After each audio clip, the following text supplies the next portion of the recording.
This interview by Lisa Nichols is one of the most motivating and inspiring pieces of content you'll ever watch. And I'm going to break it down so you can see what ninja stuff that she's doing so that you can do it too when you're communicating online or on stage. So let's go. See, we're not supposed to tuck our dreams in on the pillow when we get up in the morning. We're not supposed to leave them at home and go and fulfill somebody else's dream. We're not supposed to do that. That's not what we're wired to do.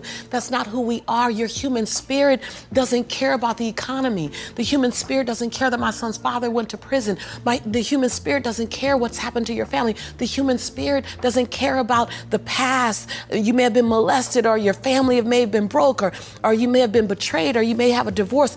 Your human spirit doesn't care about any of that. Your human spirit simply says, what's our command for tomorrow? What do you want to create? Okay, so I want to pause right here because Lisa Nichols is using one of the most powerful speaking techniques of all time, and it's called Anaphora. Anaphora is where you repeat the same phrase at the start of many of your sentences. Think about Dr. Martin Luther King Jr.'s speech, the I Have a Dream. So what Lisa is doing here right away, she's very emotional. She's even crying when she's doing it. But she's saying, the human spirit doesn't care about this. The human spirit doesn't care about that. The human spirit, your human spirit. So she's repeating the same phrase. And what it's doing is it's creating a rhythm. It's creating a musicality towards what she's saying. So you're kind of getting hypnotized like when you're listening to a song. If you'll use anaphora in your presentations, it'll start to create a lot of emotion in your audience. It's not keeping score. Your brain is keeping score because your brain is designed to keep you safe.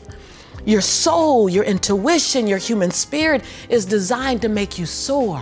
Whoa, soundbite. Okay, so Lisa's doing a couple things right here. She's doing contrast. She's like, your brain is meant to do this, but your spirit, your brain is to do this, but your spirit. So now she's teaching, but she's bringing contrast, and we're all going, oh, yeah, my brain does that. But then she drops the soundbite at the end.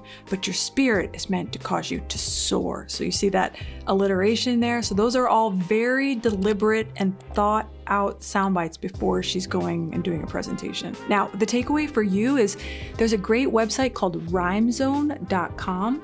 And if you think about a quote or phrase that means a lot to you, start to meditate and think about, like, what are some ways that I could use alliteration or that I could use rhyming in order to make that soundbite land or sound more musical. Many times I like to say it's almost sometimes sounds like you're rapping or you're like a spoken word poet. Great speakers are using these musical sounding soundbites, and you can too. So rhymezone.com. And when you get to the edge of that stage, I want to get up right now.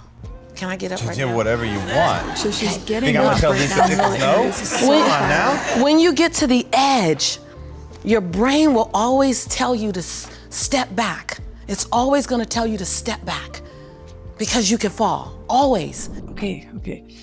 So something that Lisa's doing right here as a speaker is she's putting words in someone's mouth. And if you'll create two identities while you're speaking, her two identities are the brain and the spirit.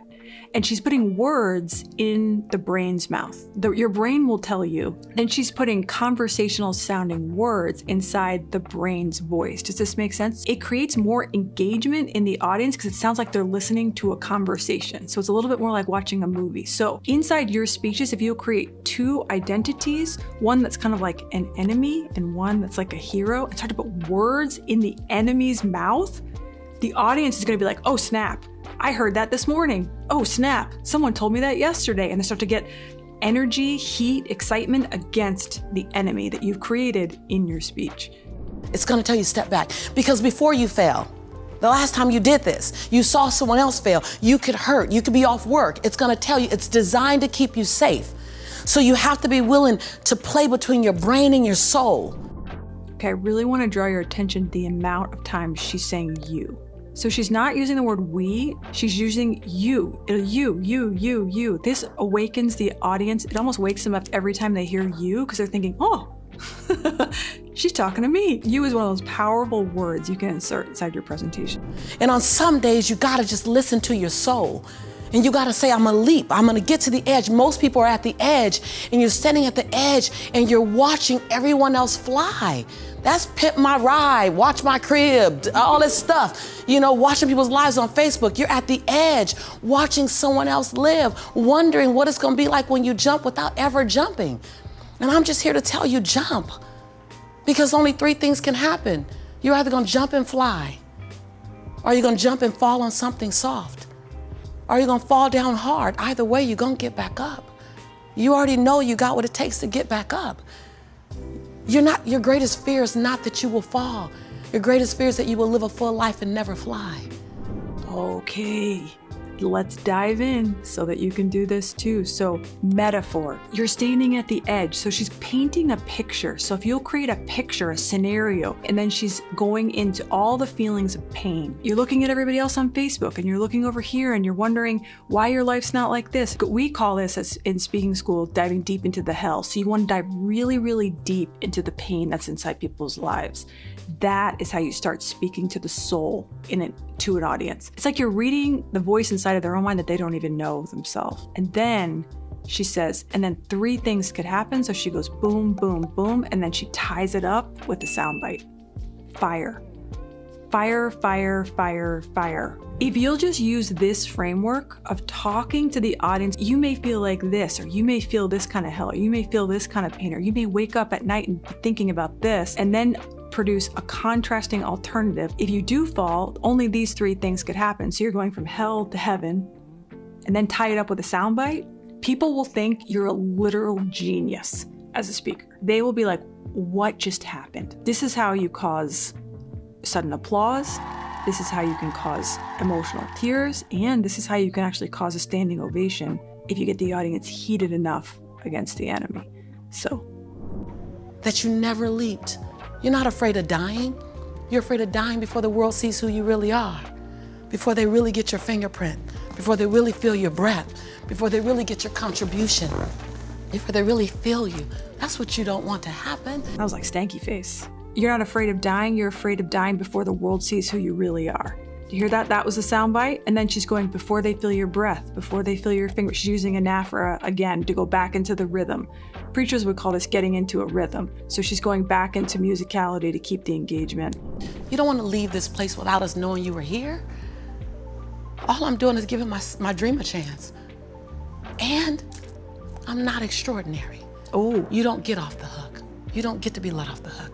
I'm an ordinary woman who chooses every day to make one more extraordinary decision. Come on, Lisa. What the fire sauce is happening right now? That was, let's give it up for Lisa Nichols, ladies and gentlemen, showing us how it's done. So from this video, you can see some power sauce, the power sauce that is Lisa Nichols. However, you can also hear the anaphora, the rhythm, the repetition, the metaphor picture going deep into hell, deep into pain, then into a heaven, and then tying it up with a soundbite, back into some more rhythm, and then she lands it again with the soundbite. I'm not extraordinary. I'm an ordinary woman that wakes up every day and makes an extraordinary choice. Now, here's what I want to encourage you with. These are learnable techniques and these are learnable skills. So don't look at Lisa or whoever fancy pants awesome sauce speaker that you think is so cool and think that's like they're born with that gift. That is a gift that can be worked on and acquired easier than you think. So if you would like to crush it with your communication online, on video, on stage, check out the link in the description below where I have some resources and even something called Speaking School that will help you crush it with your communication. Guys, I can't wait till we break down another speaker video. Let me know in the comments below what other speakers have videos, content, presentations that you would love for me to break down, and I can't wait to see you in the next video.